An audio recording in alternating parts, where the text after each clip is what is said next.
Coming up as soon as this weekend, the heavyweight division is going to be ablaze once again.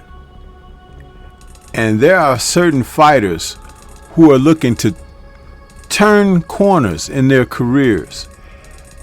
Fighters such as Dillian Whyte. Dillian Whyte has been somewhat of a fighter who brings the absurd. He has been known to be a good fighter. He has been known to be a poor fighter. He's been known to come in and show up, and he's been known to mail it in. A guy that you could love to hate. And many people are not giving him a chance this weekend as he faces the latest sensation out of the UK, Moses Itauma. This gentleman, who is of Czech descent, is an UK fighter, a heavyweight that many are hanging their hopes upon. They're considering him the freshest thing since Mike Tyson because of his age and the way that he goes about his work. But I say pump the brakes on all of that. But let's talk about Whyte taking on Itauma, whom says that he expects a fairly easy knockout over Dillian Whyte. Let's talk about it.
On Saturday, August 16th, from Riyadh, Saudi, we're going to see a heavyweight showdown between Moses Itauma and Dillian Whyte.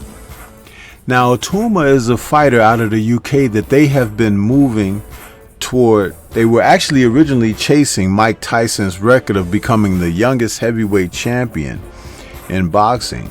Tyson did it at the age of 21. And Moses is 20, but his birthday passed before they could get something going to get a shot at those titles that are currently unified and undisputed in the grasp of Alexander Usyk. So they weren't able to pressure Usyk into anything as far as giving him a title shot because he's young and he's trying to break a record. No, Usyk is writing his own story presently. But this will be Itauma's first time headlining as the super main event against Dillian Whyte. Now Dillian Whyte, the old veteran who's coming out of the UK himself, but he's been a bit of an enigma because Whyte hasn't done the things that potentially he could have, even running afoul of drug tests and the fact that he's had inactivity. The former body snatcher, as he was originally known, is now 37 years of age. He's 6'4" with a 78-inch reach, but that ring rust is something that a man who is aging can't get away from. Now, one thing I will say is he has shown tremendous fortitude in wanting to take the fight against Itauma, whereas a number of the younger fighters, even younger than Whyte, are unwilling to step in against Itauma at this stage. Now, over in the UK, Itauma is commanding a great deal of respect. Almost anyone associated around the camp where he works out of with Ben Davison, they're giving him the credit for being such a promising young fighter.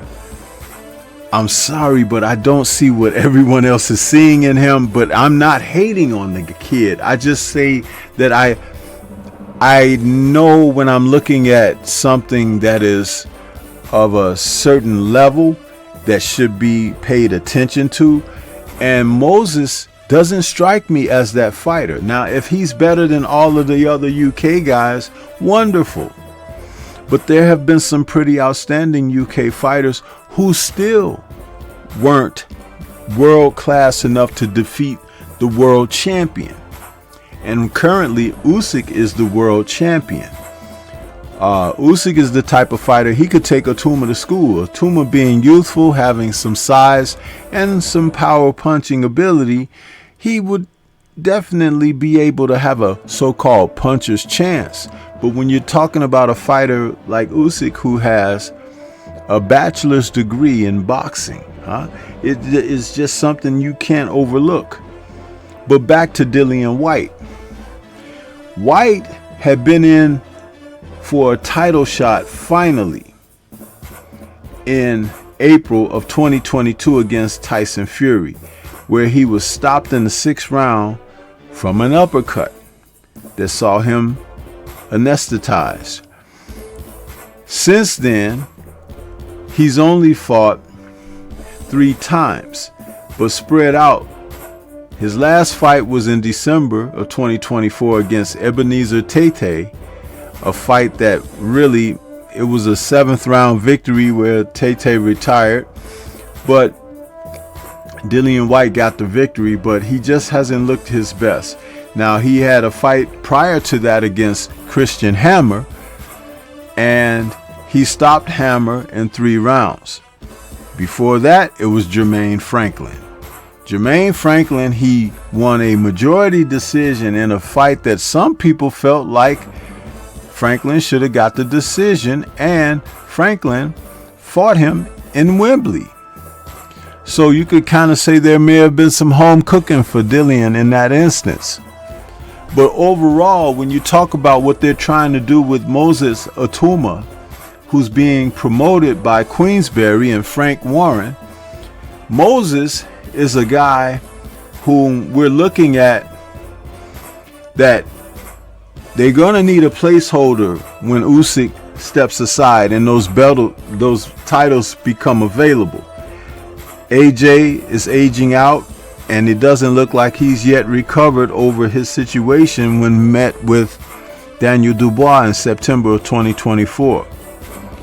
Now, the likes of Daniel Dubois came crashing down when he decided to chase other things outside of becoming an undisputed champion, and saw him go to the canvas and not get up inside of a count in which when the count was done against Usyk, he immediately just got up and walked back to his corner as if he was taking a stroll in the park.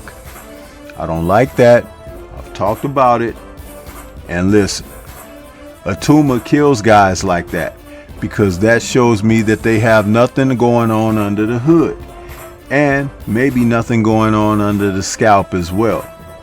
Now, Itauma is a fighter who has the ability to punch pretty good. He's 6'4", 79-inch reach, and a southpaw. But there's something about the way he throws his punches. Yes, his hands are fast, but he's wide open. And they talk about he's taking quality shots, but it's not about taking the shots in the gym. You practice on how to take as little shots as possible in the gym, but in live action, someone can bring that flash bulb, and next thing you know, you've taken the type of picture that you don't want to take in the sport of boxing. I believe he's going to be successful in this fight against Dillian Whyte.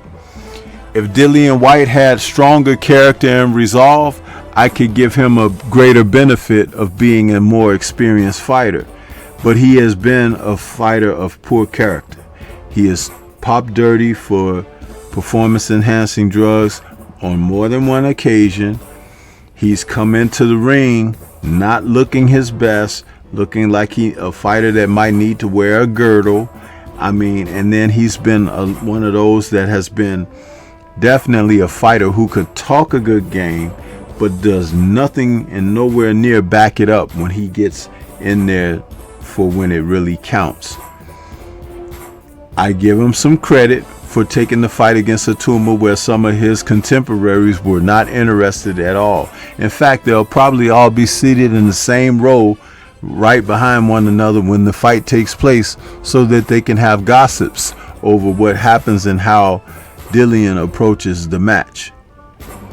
On the undercard, there's a lot going on here. We're going to see the return to the ring of Nick Ball as he takes on Sam Goodman in a featherweight championship fight. And this is a UK battle between two men. Now, Sam Goodman has said that he feels that he can get in there and handle Nick Ball. I'm sorry, I said Goodman was from the UK. He's from Australia. Allow me to correct myself. But both men, 2 years separate them in age, and we're talking about two undefeated guys. Nick Ball is the elder at 28. He's 5'2". Sam Goodman is 5'6.5", and the height and reach could play a significant role. Ball is kind of a fighter that you've seen when you can look at guys like Pitbull Cruz, that he has that bit of a type of fight in him. And that's kind of one-dimensional because of not only his height, but his reach and what he needs to do to get in close on the inside and close perimeter of a fighter. Will Sam Goodman go head-to-head with him and toe for toe and blow for blow? It remains to be seen. But this should be probably the fight of the night between these two guys. Nick Ball, as long as he's fighting in the UK and he can hear that fanfare, give him that support, he'll draw on that. He fights off of that type of energy. But as I said, he's a one-dimensional guy. Sam Goodman would do well to take a page out of Rayo's book, how he handled Pitbull, sidestepping, stepping around, catch him coming in, and throw your punches in combinations, tie him up, walk him back, walk him counterclockwise. These are the things that you can do to be very effective against a single dimension fighter like a Nick Ball. And I expect that, like I said, to possibly be the match of the night. Also on this card, we have a former challenger for Nick Ball, in Raymond Ford, whom Ball took his title when he was at featherweight. Now campaigning as a super featherweight, Raymond Ford is going to be taking on a last moment substitution fighter in Abraham Nova. Now, if any of you have ever watched Abraham Nova fight, you know that he's lost a couple of decisions and has a draw on his record that he could have easily been the winner on the flip side of those type of decisions. But what I like about Abraham Nova and most, he's got a mascot that looks just like him, reminding you of old college football days with the mascots and everything. He has a mascot that looks exactly like him. I thought it was one of the most genius advertising acts for a fighter's career that I have seen. Kudos to him for that. But as far as his fighting ability, Abraham Nova is no joke. He's 31 now, and the clock is ticking. But as a super featherweight, he could get in there and cause Raymond Ford some issues.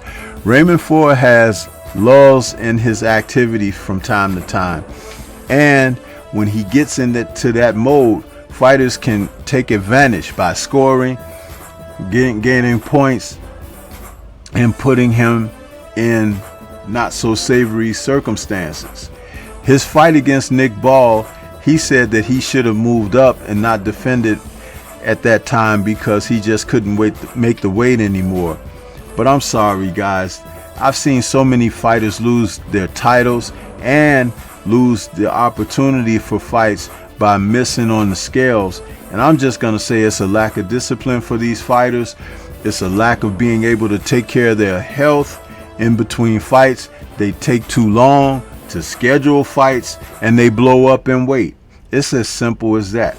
And until guys began to buckle down and hunker down to become more professional and handle themselves as such, this is what you're going to see out of these guys. And guys who really possibly should not be champion are becoming champions because they're allowing just mediocrity to take place in the sport. That's why I've talked about there's not a great deal of elite fighters competing out here. Nova is going to bring his record of 24 wins, 3 losses, and 1 draw, 17 KOs into this fight. He's a Puerto Rican fighter nicknamed El Super, and he's going to give a spirited effort. You can bet your bottom line that he's going to do that against Ford, who is 26 years of age. His record is 17-1 with 1 draw. That draw is a fight that when he sustained that draw, it was earlier in his career against a fighter named Aaron Perez, and that was back in March of 2021. But the loss is to Nick Ball. He gave up that the WBC title, I believe it is, or the WBO. I'm not certain which belt it is. I have to double check on that. But Raymond Ford gave that belt up to Nick Ball when they faced off in Riyadh Kingdom Arena, and that was back in June of 2024. After a hard-fought fight against Oktarbek Komatov, it was a shame to see Ford give his title up so easily. So I'm giving Abraham Nova a chance against Ford because Ford, he has lack of discipline and he has a bit of an ego and arrogance that sometimes the young fighters such as he, who is really unproven, and when he had a chance to prove himself to be steady, he lost to Nick Ball. So maybe Abraham Nova can come in and finish off the collegiate lessons that Ford needs to be enrolled in. But yeah, that's the way I see that going down. And I hope that that next fight on this card that could be interesting would be Filip Hrgovic as he takes on David Adelaide. Adelaide is a heavyweight who can punch a bit. He's kind of the UK versions of Big Baby Miller with his personality. He's got a big old trap and fighters would love to shut it for him. He's 28 years of age now, having lost one time to Fabio Wardley back in October of 2023, where he was stopped inside the distance by Wardley. He's 6'4" and a half. He has good, decent hand speed and pop on his punches, but I don't believe that the focus is really there. That aloof behavior and personality that kind of mimics Jarrell Miller from the U.S. is not going to serve him well against a guy like Hrgovic, who's going to be looking to knock his head off. And you can't bluff a guy like Hrgovic. You got to beat him with your talent and your abilities and be zero focused in.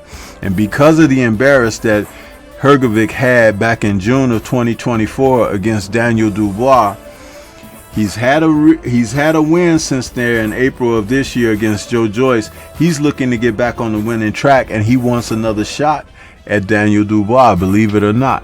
He's not even talking about Usyk, which I think he should, but I stand corrected in saying that Hrgovic beating Adeleye would be a great thing for himself, because he will align himself with the opportunities that won't come so easy because these heavyweights aren't fighting one another.